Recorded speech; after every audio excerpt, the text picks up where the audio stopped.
And we're live. Hello and welcome to Developer Insights. I'm David. And I'm Justin. And together we are the leads on game development and design here at Codename. We also founded Codename too. That's right. And we're going to be your hosts for this episode and for every episode. Because when we're not here, the show doesn't happen. That is held up 95 times in a row, so it's still true. Today is indeed our 95th episode. And today is also a special day for another reason. Oh, really? Is it your birthday again? No. I'll give you a hint. It's been 6 years. Is it 6 years since I did my last CPR course? Like, do I need to go renew? Do you have to renew that? No. No, it is something that is related to Idle Champions. Oh, I know this one. It's 6 years since we properly balanced a champion. Ooh, well, that too. But it's not what I was thinking of. It is, in fact, the 6th anniversary of Idle Champions launching, which was September 7th, 2017. Wow. I had no idea. It's true. Happy anniversary, Idle Champions. Hey, do you think Elisa's going to burst into your room with balloons and sing again? No. I had headed that off. The door is locked. Yeah. We're good on this account. Yeah. Anyway, we are here to answer your development and design questions about Idle Champions. However, if you don't ask any questions, you may have to suffer through Justin's one-man reenactment of, hey, we forgot to fill this part out this week. I guess there can't be any reenactment this time. Well, you better hope this isn't the week they all conspire not to ask any questions. Yeah, that would be super disappointing.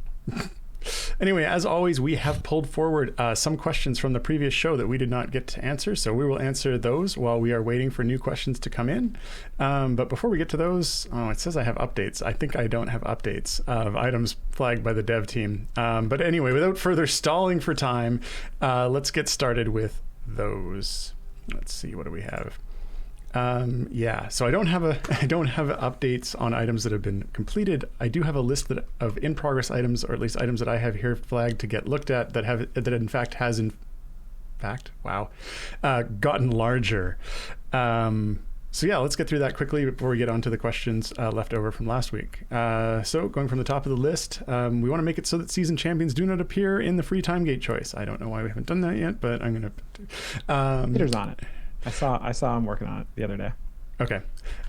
With you now being able to open 1,000 chests at a time, we do need to take a pass at how many you can buy at a time. We're going to make sure that all the systems have hotkeys for them. Some of the new systems didn't get one, and a few old ones do not have them either. We want to add a hotkey or a hide UI button so the lower UI can be hidden, just like the top UI can be hidden. We do want to do a pass and confirm that all areas have distractions assigned to them as intended. We'd like to add an option to prevent a kicked player from just rejoining a trials lobby. If you get kicked, it probably doesn't make sense for you to be able to just rejoin.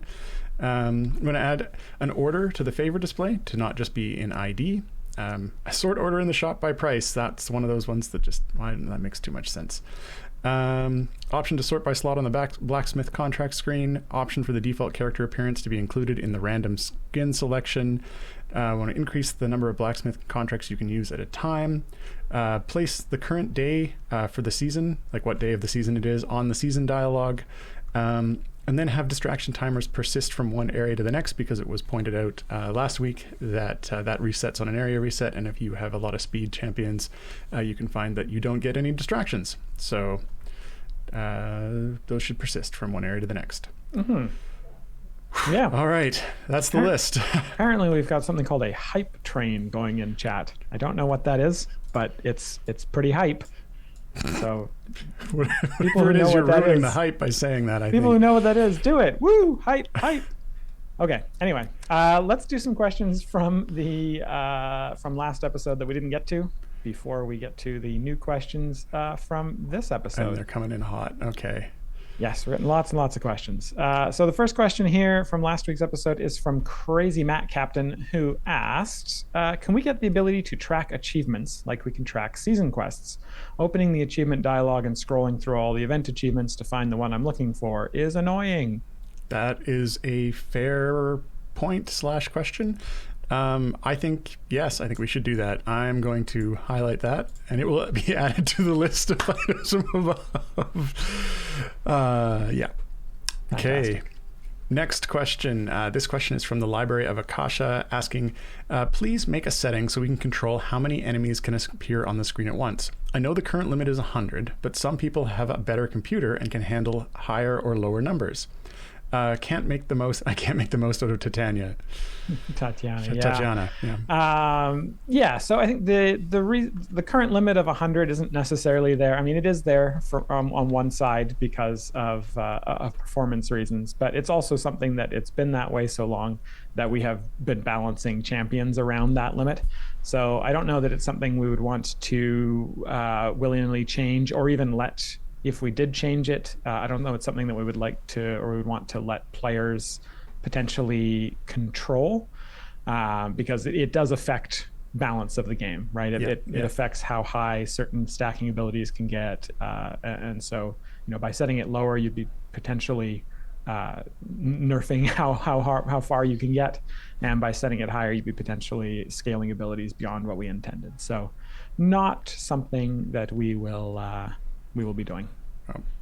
Now, Justin, I just see a question that went through the chat, specifically asking if you remember to look up the rate of silver gold chest drop rates as you promised last week. Did you do that?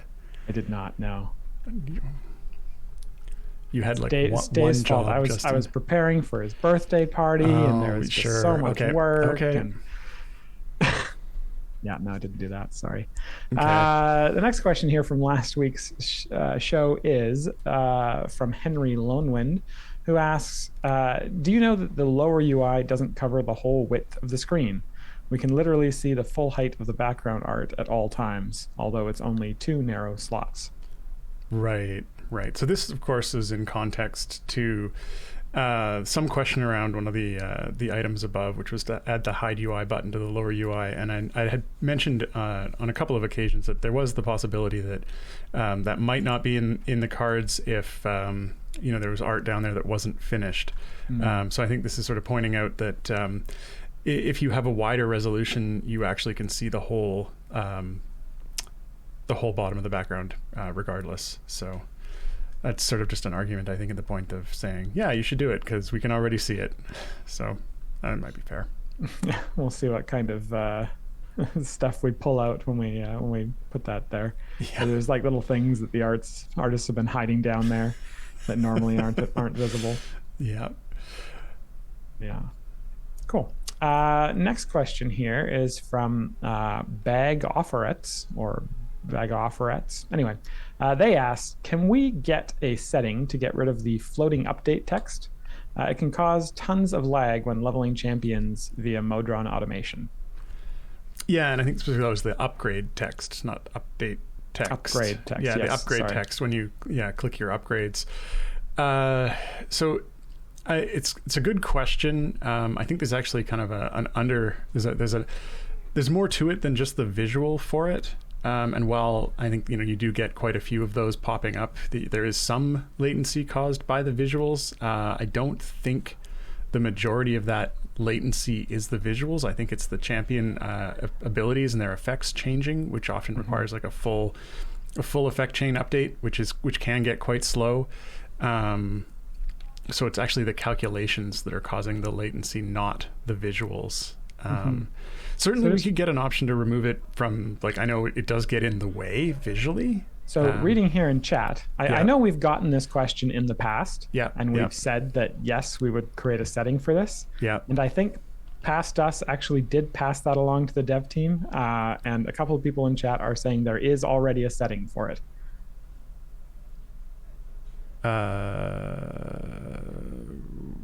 But actually, maybe I think they're thinking of something else, because this is the floating off the damage text. No, this is the floating upgrade text, and by text they actually mean the box, the little pop-ups say X ability or X unlocked thing. Yeah, which is not the damage text. So, and as I say, that is because every time you level up a champion, which is what prompts that to pop up.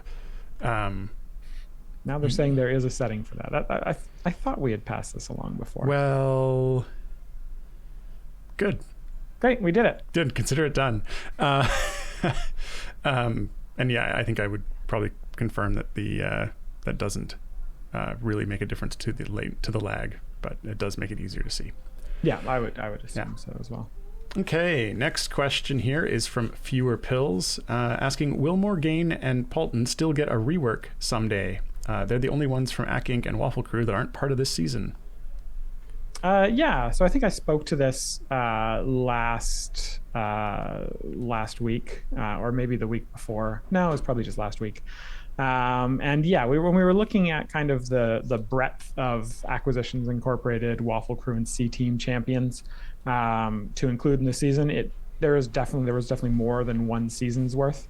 And so I think that some of the ones that we missed this time around, there's definitely the option to do a season for them in the future. So with Donar and Paulton and Morgaine and who's that one with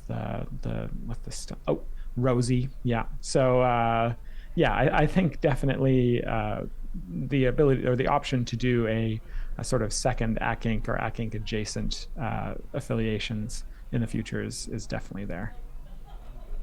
Okay. And the last one here that we have from last week, we got 6 from last week because there were a lot of good questions last week. It's from Rough Rider 1995, and they ask, can the adventure party red exclamation indicator show green when a party has achieved an adventure completion goal?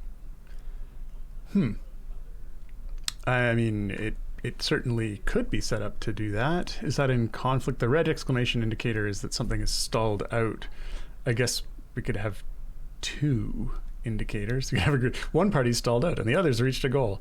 Yeah, I mean, I don't see a reason why not. I'm not sure is there a typical reason that people wouldn't have that set to like reset at that point? You can't have a variant set to auto reset. Right. Oh, of course. Yeah. Okay. I will tag that for consideration. Okay. All right. On to new questions from this week. Oh, I see you jumping down. All right. First question for the week from Library of Akasha.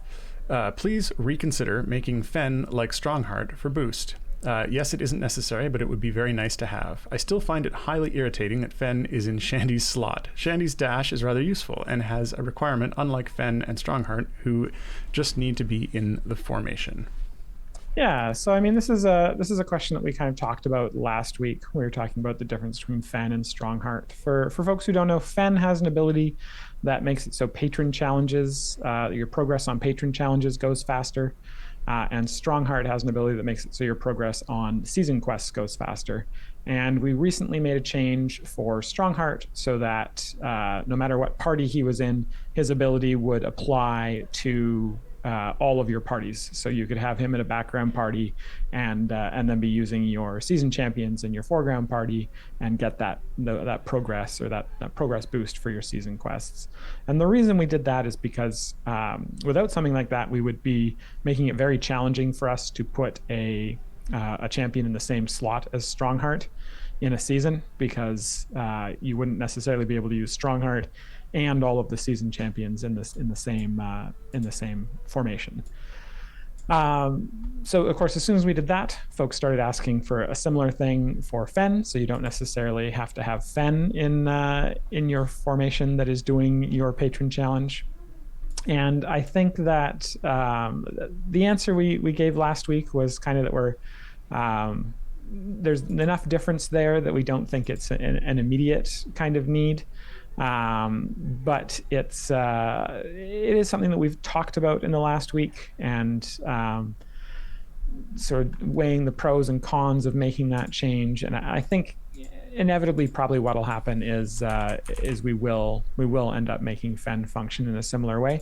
It's just a matter of finding the dev resources to do that, because I know the Strongheart stuff was a little bit of a pain in the butt, and I think the first time we implemented it, we didn't necessarily get it right. But oh boy, what's going on here? I didn't lock the door. This is what's going on. Happy 6 years. Oh boy. Hi everybody. Oh no. Okay. Oh, What's this? It's the 6th anniversary of Idle Champions. Whoa! Look at that. It's a donut thing. It's a cinnamon hey, roll. I got It's half of one too. Cream and sprinkles, so my daughter would approve. Great. Well, Enjoy. okay, we're going to take the next couple of minutes and just eat these on stream. Yeah, no, I don't think we're going to do that. Wait, did you let Chris leave without giving a spoiler? Yes, Chris did indeed leave without spoiling anything. Well, that's just rude. Well, where were we? Oh yeah, we're gonna fix Fen. Right, okay.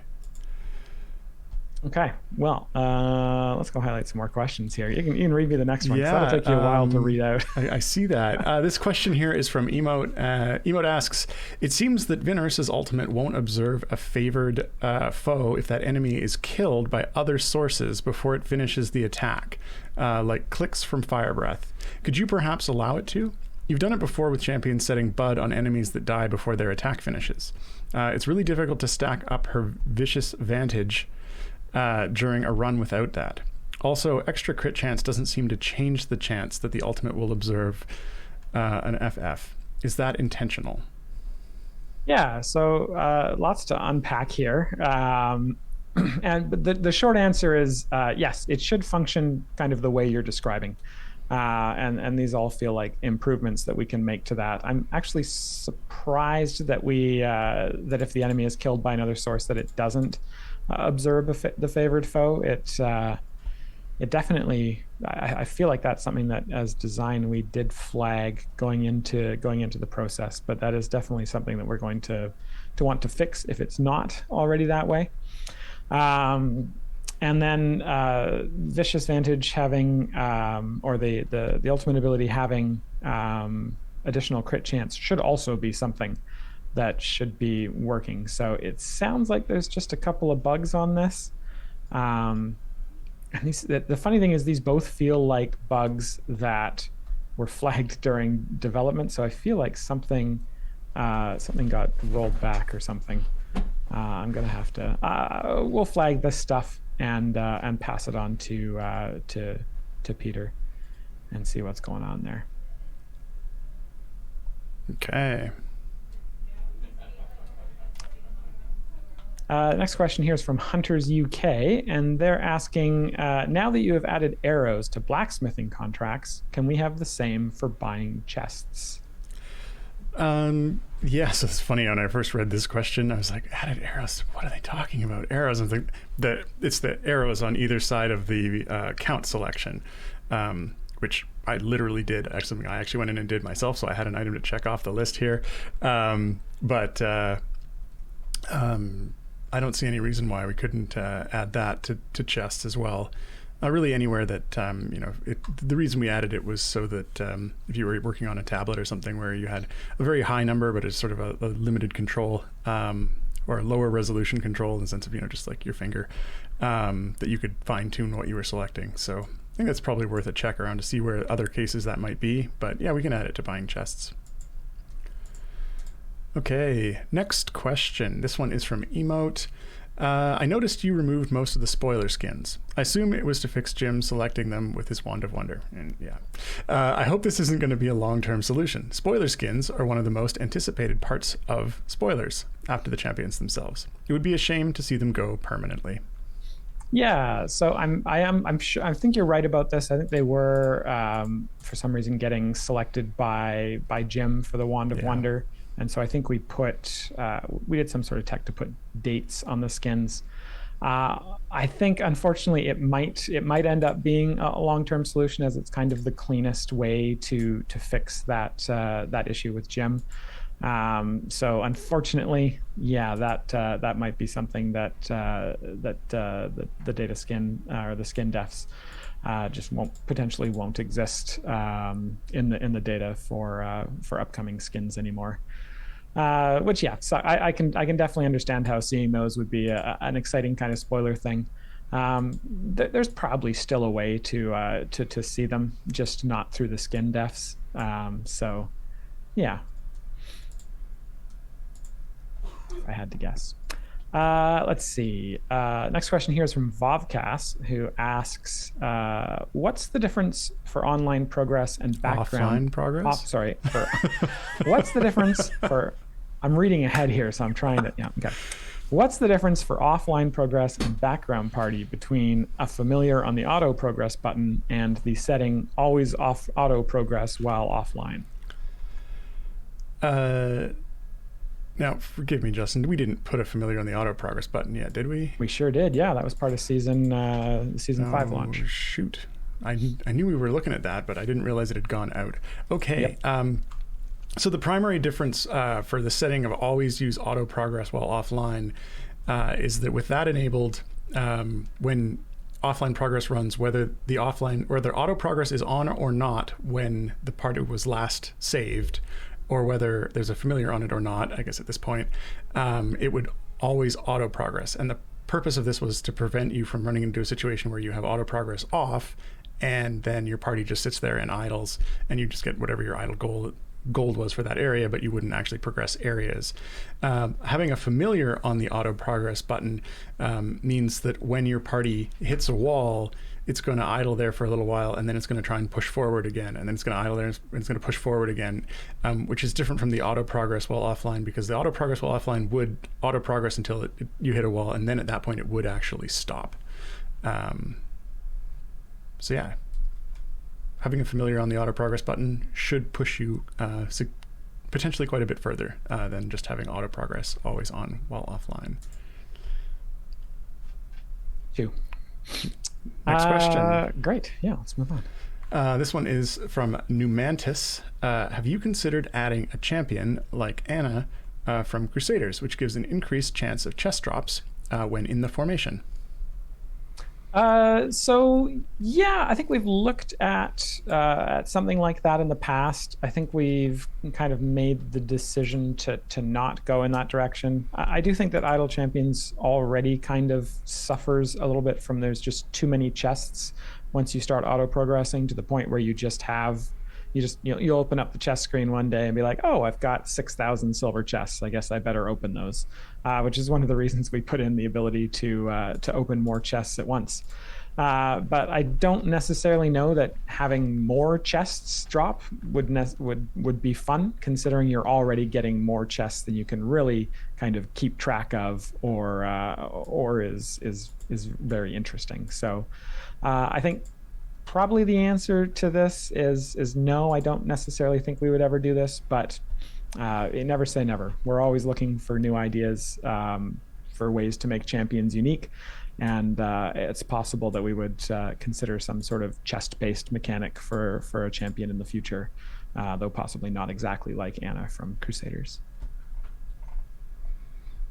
Okay, next question. This is Library of Akasha asking, Minsk and Jaheira Baldur's Gate 3 skin when? Minsk doesn't look too much different aside from armor, but Jaheira looks totally different. Oh, spoilers. I guess those guys are in Baldur's Gate 3. So yeah, I'm sure if I'm sure if it makes sense, we would do some skins for these champions. So yeah, I mean, I don't have an exact timeline on it, but I think it makes a lot of sense to do some skins for them at some point, based on Baldur's Gate 3. Yeah. It's a rather popular game. I think I've heard of it. Never heard of it. OG's never heard of it, but it also seemed to be its update taking our stream down last week. Yeah. Okay. OG17 asks, Omen still plays his old gold find animation. Mm-hmm. Guess he's still counting attacks ahead of him. Mm-hmm. It's a fun animation, but is this going to break something? Yeah, so it's actually intentional that Omen plays his old animation. He's not counting attacks ahead of him, but instead his stacking ability that he has now, whenever it passes kind of 100 stacks, we've got it just playing his animation, just so you know that there is something happening there that's related to gold. So it is still happening. It's not happening on the same trigger that it was happening before, but it's just to indicate that he is indeed counting. Okay. Next question here is from Rough Rider 1995, and they ask, will the multi-potion manager familiar not trigger the 7-day potions yet? Yeah, that is a good question. I need to check in with Peter on that and sort of see what way that shook out. I guess the question suggests that the answer is no. It is still triggering those, but I'll check in on that one. Tagged it. Okay. Next question here is from OG17. It's known that Vi doesn't spawn enemies, right? So I assume this is in response to Vi's revised speed ability. I believe there is a known issue here where or it sounds like there's a known issue where it's not spawning, or it's not counting odds over 100% correctly. But the way that it functions, it's not supposed to necessarily spawn additional enemies. It's just existing enemies within the wave that it's supposed to pull forward so they all spawn at the same time, which does make them, from the start of the spawn to the end of the spawn, it does compress that quite a bit and speed up the rate. But it sounds like, based on questions from last week and from this week, that there is an issue there with it not properly counting over 100% odds, because it's supposed to, if you have 400% odds, it's supposed to spawn like all 5 enemies at once in like a boss wave, but it's not supposed to add additional enemies. Okay, next question. Again from OG17. The auto progress familiar is nice, but if auto progress is manually disabled, it immediately re-enables it. Fair. Could player input take priority here, so familiar would re-engage after the player toggles auto progress back on? There could be a red X over it so people don't forget why it has stopped. Yeah, so it's an interesting question. I don't think we have any other familiars that kind of act like that. Like similar behavior would maybe be like if you manually level up a champion that a familiar's on, that if we did this, players might expect the familiar to stop leveling that champion until you kind of toggle it in some way. It feels a little bit awkward. It feels like one of those things that the behavior is not necessarily what everyone would expect out of it, and so is not necessarily something we would want to make the default behavior. Similar to kind of how, we're struggling to kind of find a way to make it so you can toggle certain ultimates so that the roaming ultimate familiars skip it. There's no like really immediate obvious way that we can think of to make that function, and so it's just been something that's kind of continued to percolate until we can kind of have that aha moment and figure out how to do that properly. So I think this is, I don't know, Dave, do you have an opinion on this one here? Or have you been highlighting questions and not listening? Yeah, in regards to that clicking on, I mean, it's a tricky one, right? Because it certainly it's going to end up adding a bunch of significant sort of UI changes around that to enable that or disable it. It feels like they might just take the approach of, holding F, clicking the familiar, clicking it off, and then when you want to turn it back on, hold F and click the familiar on it. Yeah, I would also think that the easiest thing here is just take the familiar off. Yeah, I think that's the way to do it for now. I think that sort of having a more complicated sort of interface around that doesn't necessarily make sense. I think it really depends on sort of, this is one of these things that feels like if it turns into something that is really causing a difficulty for a lot of players, that we'd put a little, put higher priority thought on it. But I think for now, just pulling the familiar off is the straightforward way to do it. We'll watch it. All right, next question is from Guarsbane, who asks, click damage and some familiars have skins. Is there a chance we can get a random skin feature for them too? I mean, it sounds like it's a possibility in the future. The familiars and click damage skins there aren't quite as what am I trying to say? There aren't quite as many of them. Yes. Very few and far between compared to the champion skin. So Yes. I don't think that's sort of a priority right now, but if we got to a point where there were a lot more of them, then I think we'd certainly consider adding that option. Yeah, I think there's like 1 or 2 familiar skins. Like there's not that many. And we're only a small getting handful. up there, and click skins we're getting more. I could see doing like an option to pick a random click skin for each adventure, because there's enough of them. Yeah, random. I'm saying there's 6 of them now. So yeah. Certainly it's a case of as we get more, it'll make more sense. All right. Cool. I think what we'll do now is something that no one would expect to happen at 2:30 on We'll a end the Thursday. stream early? We're gonna end this. No, that's not. I gotta eat my. No one would expect donut, that to man. happen. It's getting stale. know, I gotta it smells eat this so good. thing. But no, we're gonna do our world famous, or at least stream famous, chat famous. I don't know what you call it. Anyway, it's super famous, and anyway, and it's our giveaway. So the way this works for anyone who's new to the chat, and I'm sure there are some new people to the chat this week, given our promotion on Steam earlier this week, is this is our world famous giveaway. The way this works is very shortly, Moobot, I think in chat, will announce a keyword. All you got to do is type that keyword in, or better yet, copy and paste that keyword, and you will be entered in for a chance to win 42 chests of your choice. If you win, if you're selected, you get to pick the type of chest you want, and we will add 42 of those to your account. It can be any type of chest that exists in the game, except for Gloria Bahamut chests. I can't wait till I stop making that that restriction. But yeah, any type of chest in the game. You could pick silver chests if you really just hate loot. If you want more loot, I would go with gold chests. If you want loot for a specific champion, you can get gold chests for that champion. What other types of chests can you get, Dave? I think you can get mercury chests, lead chests, chromium chests, cadmium chests, arsenic chests, aluminum chests, transparent aluminum chests, the what's the dev chest, the one that reads your mind. Yeah. What's it called? Struggling here. The clairvoyant dev chest. Yeah, that's the one. Admin chest. Yeah. Yes. Yeah. Or maybe none of those are real. Yeah. Yeah, it has to be a type of chest that exists. There's actually no lock on the door chest. Yeah. Anyway, that is going on now. Type that in for your chance to win, and good luck to everyone. Except for that one person. Yeah. They know who they are. Hope you don't win, you person. Okay, moving on. Next question is from Star Chaser 43, and they would like to know, do you have any special plans for episode 100 in about 5 weeks? This is a very good question. I did actually think about this earlier, so it's kind of special because I've thought about an episode more than about an hour and a half in advance, so that's pretty special.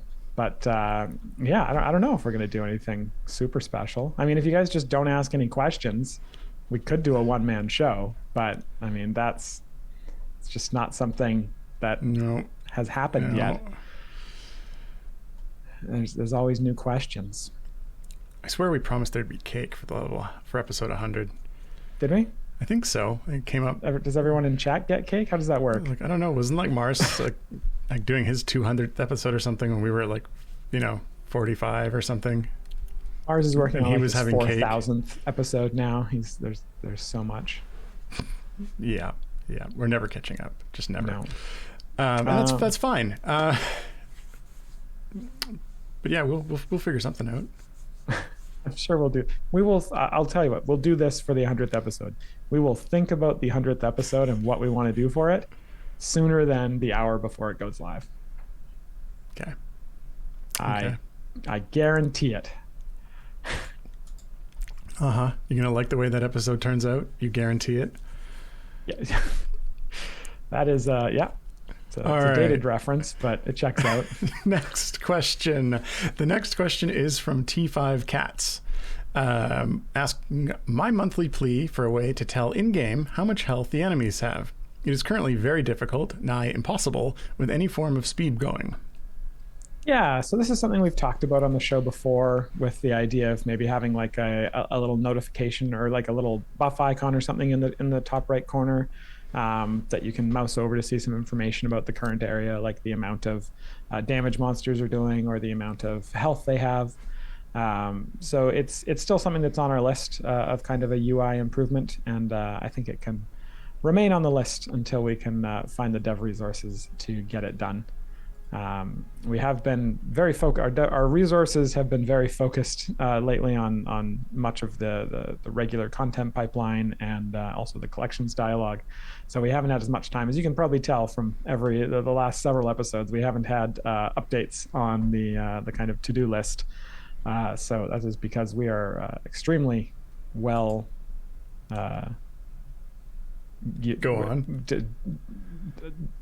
I can't think of words right now. Tasked, maybe? Tasked. We're very well tasked right now. The dev team is extremely highly tasked. Okay. Let's see. The next question here is from the lurking writer. This is a relevant question to about 10 minutes ago. Asks, David, you said the door is locked. Did you check the windows? Yeah. This room doesn't have any windows. Dupuy actually came down the fire. He came down the chimney here. Like old Saint Nick. Oh, I see. Wait, where am I pointing at? It's back there. Yeah. You got it. There's a wall back here. It's true. Yes, and actually, funnily enough, and this is the door here. Not only doesn't have a lock, but it's actually slightly out of alignment, and the tongue in the door actually doesn't close. So this door doesn't really even shut. Yes. Well, it was a joke. That's true. Let's see. Yeah, let's continue on. Next question. This is from Glyn, I think, 2023. Any plans for new Modron cores or getting the year 3 one? Yes. So there are plans for a new Modron core. I think season 6 right now. We've got a new Modron core slotted into that. I think kind of the general plan is that we're going to try and do a Modron core every 3 seasons or so, at least at this point. That could change. We could extend that or shorten that depending on how things go. But currently, yeah, there's one, I believe, slated for season 6. Hashtag spoilers. Hashtag season 6. Hashtag Zorbu. Okay. Next one here is from Randrum, and it's not a question, but thank you extremely much for finally fixing the tickets on the CNE launcher. Oh yeah, that was a fun one. You're welcome. You actually did that, right, Justin? I personally did fix that, yes. That was annoying. And that was like a cross-domain issue with the website? It actually wasn't a cross-domain issue with the website. It was a server configuration issue where the SSL status of the initial request was being passed through to the actual application layer in a different way than it used to, because we upgraded the servers recently to the latest versions of everything, and that changed everything. And so, that's right, because when the SSL request hits Nginx, it then becomes a normal request internal to the server to hit the PHP. Yes. Yep. Yeah. So it has to pass something through to let it know it's an SSL request, so that we set the proper parameters in the cookies so that they save inside the iframe. Otherwise, they don't. It's a true story. Everyone is sitting on the edge of their seat, I think, after that. I hate cookies and SSL and everything. It's the worst. Okay. Here's a fun one. This is from Official Hacktar. While there is no active party running, a lot of game screens can't be reached. For example, the patron shops, challenges, character sheets, etc. Any plans on making this available without having to start a dummy adventure or switching to an active party? Yeah, so this is a great question. We've talked about this in the stream before, but I am happy to talk about it again because it's definitely something that we are aware of. And the reason that this exists is actually you have to go back to before we had multi-party systems in the game. Because before we had multi-party systems in the game, when you went to the campaign screen after you reset your party, literally none of that data was actually stored on the client. It was only something that got requested from the server at the point at which you went into an adventure. So your patrons, a lot of your patron status and the deaths around the challenges and the shop and individual champion deaths as well were just not stored. So that was back before multi-party. Once we did multi-party, we were actually forced to store a bunch of that stuff in memory. And so it is something that I think we have now for the most part when you're on the map screen, even if you don't have any parties in an active campaign. So it is something that we are probably able to do now. It's just a matter of making sure that there's no sort of edge cases that we're not thinking about, and making sure that those will function properly even if you don't have an active party going. I mean, things that seem kind of trivial, like opening chests while you don't have an active party going, was something that wouldn't necessarily have worked well before, because the chests reference individual champions and individual gear on those champions, and without those defs being loaded, I imagine they would just break in weird ways. So it is something that I think we can mostly do now. There may still be some caveats, and I think it's something that will definitely be on our list for a quality of life update in the future. Let's see. The next question here is from Izan26, who asks, have you thought about an option to activate the random skin in all champions without going through each of them one by one? Oops, moved it there. So yeah, this did come up initially when we were putting this in. And, one of the thoughts that we'd had around that was the issue with, okay, you can activate, if you turned on a number of select ones and then you're like, oh, I want to activate all of them, you kind of find yourself in a boat where then if you're like, well, if you turn that off to to deactivate all of them, actually, we could probably work around that with just the setting having, it's a tricky one. We thought about it and we opted to not do that. And we figured it'd be fine just to have the one by one. So it's something we could reconsider if, it is a request that we get frequently enough. But as it stands right now, it seemed like it's probably easy enough to just turn on the ones that you've got skins for and not worry about it as a global option. Cool. Because certainly, I guess the other side of that is you would have some that you didn't want to have random skins, because you'd want some that you'd really like that skin and others you just wanted random. So starts to get into a lot of different sort of options of that option. But okay, next question. This one is from Dozy9. Is there a chance that the new patron will show up one day so that we will be able to redo some of the fun variants that we've already completed 5 times? Or just an option to redo variants without any rewards, not even for favor? Yeah, so in terms of a new patron showing up, I know we've talked about a 5th patron before, and I think a couple of years ago we said it was probably going to come out, I think in 2022, and then in 2022 we said, oh, we're rethinking that, maybe 2023.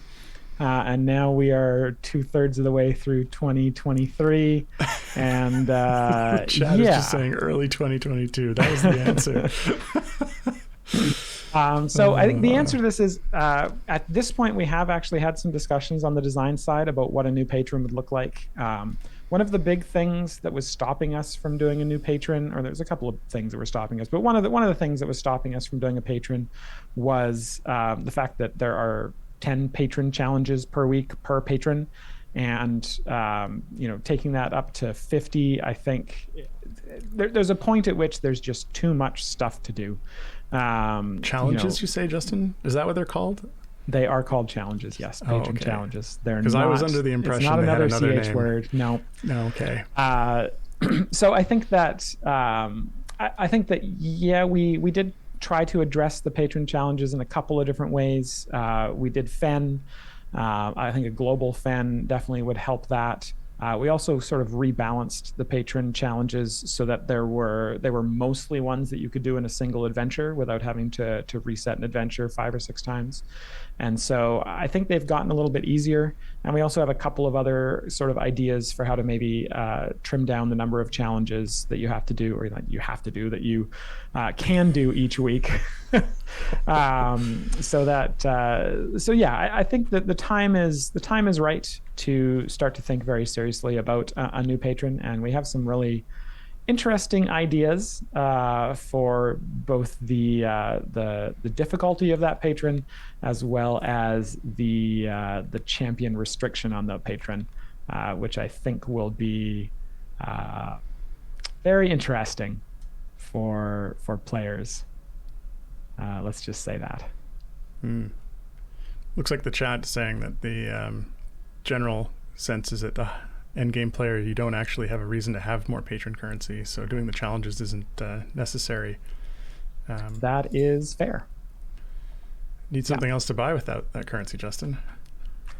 There's definitely some currency issues that need to be addressed there on both the supply and the demand side. Okay. Yeah. Let's see. The next question is from Guarsbane, who asks, or who says, actually, states and then asks, there are a number of champions who don't have skins or who only have skins that you need to buy with real money. Is there any chance we could get some gem skins for every character for those who can't or won't want to spend real money for skins? Yeah, I mean, so there's sort of a couple of parts to this question. One of them is that certainly some skins are kind of an exclusive thing that you can get by making a purchase, by supporting the game, and that's something that that we do make sure if it's an exclusive skin in that way, that there isn't an option that they don't want to devalue its exclusivity. So that said, though, I think we've been adding skins at a pretty high clip. We just have such a large number of champions that it hasn't sort of filled out entirely, but we continue to add skins. I don't know what the rate, Justin, is. I know Art talks about it all the time. We're adding lots and lots of skins all the time. And so I think over time we'll find that every champion does end up with a skin that ends up either as part of like a season reward or something that is purchasable with gems, or as like they're just the number of skins that are going in is at a high enough rate that I think that should fill out. But certainly at this point, not everyone has gem skins. Yeah, I think my feeling is we add gem skins at a lower rate than we add champions. So my guess is that will not be something that is going to catch up. And as you say, we do spend, the art team spends a lot of time on the skins, and they are something that is entirely optional. So having those be premium things for people who want to support the game and give us a couple of bucks, I think is probably where we're going to keep on going in that direction. Yeah, and it's definitely worth noting that they are definitely cosmetic only. So yeah. Okay. Next question here is from Gauntlet Blade, who asks, when will the season pass come to the Epic Games Launcher store? It's been a week and I still can't purchase it in game. They say the ticket I started says fixed, but there's no change. I mean, so this was something that was disabled on the day of launch for I think about 2 hours after launch. Is what it came down to. Yeah, there was some sort of issue there. There was an issue if you'd purchased it right at that immediate window, that something had to be adjusted. I think you need to follow up with that ticket and say that you still haven't been able to get it, because that did get fixed and was turned on, I believe, within about 2 hours of the season launch. So that is working. If it's not working for your account, definitely reopen your ticket, or follow up to the ticket you still have open, and let them know that you still can't purchase it. Yeah, I do wonder if there's some sort of we've had some issues with Epic Games purchase system in the past on certain I think certain operating systems, like on Windows 7 or something, it wouldn't work, or I recall in the past, but I don't know if that's related. That's entirely possible. Yeah. Okay. Next question. This one is from Dance Lover. Can we also track uncompleted achievements and the weekly free play symbols limit for the patrons? Yeah, so I think we talked about uncompleted achievements before. I think the idea of tracking the weekly free play currency stuff for patrons is another thing that would be pretty good to track if in a kind of in a world where we were letting you track anything that could be tracked. So I think it's a good idea. I don't know when we would get to it. I think people have been asking for being able to track achievements for quite a while, and it might be something we could tick off at the same time, or it might be something that would take even more effort to do. But I think it's a good idea, and yeah. Okay. Next question. This is from Dead Jackpit. With higher level patron variants giving so much more influence, there is far less incentive to do all variants. Could we make it so that we can do the weekly free play coin in the variants? So there's a couple of parts to this question. One of them is that, the high level patron variants give enough influence to really just buy all of the perks with just one variant. And that's basically just it just means we haven't been keeping up with the patron perks, and we are planning to add some additional tiers of patron perks that should eat up all of that influence and give you more of a reason to grind through some more variants. I think we are trying to think of other ways to encourage players to play through some of those easier variants. I don't know that I want to put the weekly free play coins into variants. Maybe. I'd have to think about this a little bit more. Off the top of my head, it feels like it might be a little bit confusing, but potentially we could change some of the language to do it. I'd have to think about it. Okay. Next question. This one is from Lake TT. Any chance of increasing drop rates of speed potions? I get tons of all the others, but a pittance of the one that I would use on every run. Yeah, so this is a good opportunity to kind of shout out the alchemy system that is designed and awaiting dev time. But we do have plans for basically an ability to trade potions of one type for potions of another type at a certain ratio. And once that comes out, this would be a way of addressing that without having to mess around with the drop rates of each type of potion, which I believe all of the drop rates of potions are the same. So it's I think it's probably just there's certain potions that you use more often than other potions. And so I think there will be a way at some point in the future of trading potions for other types of potions and help you sort out this inequality. Let's see. The next question is from Guarsbane again, and they ask, well, I hope this game is around for a long, long time. There have been other online games that have vanished for any number of reasons. Is there any plan in place to allow those who have paid money into the game, or even those who haven't, to keep playing even if the servers are turned off someday, many decades from now? Yeah, so I mean, that is definitely a good question, and it's a question that it's come up with various other games that we run and continue to run. Actually, we don't have a plan in place to shift the game into an offline version of the game, something that runs without the servers. But it is something that, for actually, I think at this point, pretty much all of our games, bar maybe.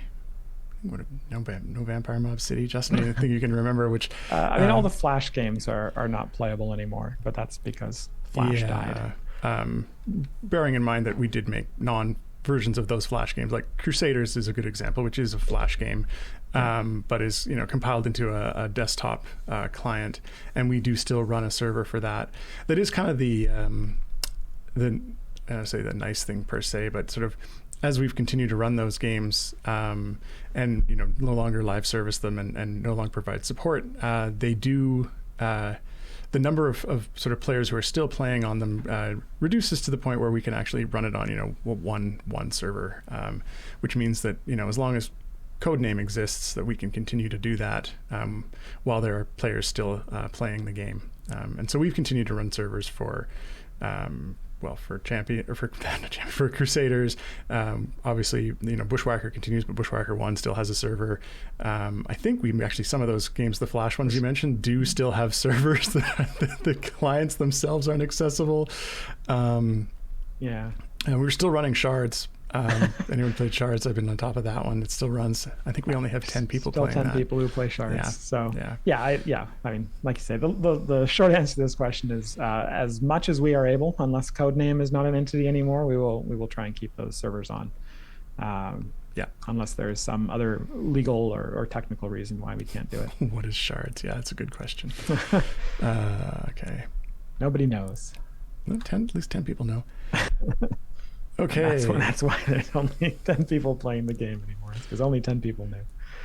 Let's see. The next question here, and we are running close to out of time, so this will probably be the last question. Oh, this is going to be a quick one, so maybe we can get another one. Okay, this will be the second to last question. Good. So the next question here is not like a real question. Anyway, this one's from Some Call Me Chris. Seemingly it's from Chris. And they ask, if you make another party indicator, please do not distinguish only by color on the red-green axis. That is the most common form of color blindness. Maybe yellow or blue or another symbol altogether. Yeah, of course. That's actually something that we do pay a lot of attention to. And I think that would make sense to have it be either a slightly different shape or appear in a specific spot so that it's indicated not just by color. So, Yep, definitely. Yeah, we were just talking with, I think we were talking to Mars about some colorblind issues on an upcoming champion and making sure that those would be sorted out before they got in front of anyone. So try to do what we can. For sure. All right. I think this is going to be the last question. This is kind of a silly question, of course. This is from Lanirev. All right, I can't pronounce that. Sorry. But the question is, how many people are in that inn with you? It always looked empty. Yeah, we just try and keep the people off camera when we're streaming. So there are a whole bunch of people over here, and there's actually just a wall right here. But yeah, there's tons of people in here, right? Yeah, I mean, I got at least 4 artists behind me. Yeah, and like Dupuy and Elisa, they came in from off camera. They're really just helping themselves to the room. I think these should have locks on the doors. They really should lock these doors. Yeah. Anyway, yeah. Okay. Well, I think that is all we've got time for. Yeah. If we didn't get to your question this week, don't worry. You will have another opportunity. We will be live again next week. Before we sign off, though, we'd like to thank our tireless mods. This week it was Gabe and Mars. I don't know if it's supposed to have 4 W's after it, but Gabe and Mars. They're the folks who copy your questions into our questions doc and help to make chat awesome. So thanks to both of you. And of course, thanks to all of you for hanging out, watching the stream, enjoying the game, and for asking such great questions. Because without you, no one here would get to do what we do. And we like what we do. All right. That's enough. Enjoy the rest of your day, everyone. Bye. Ooh, Justin. I've been developing a new pirate-themed game. It's an RPG.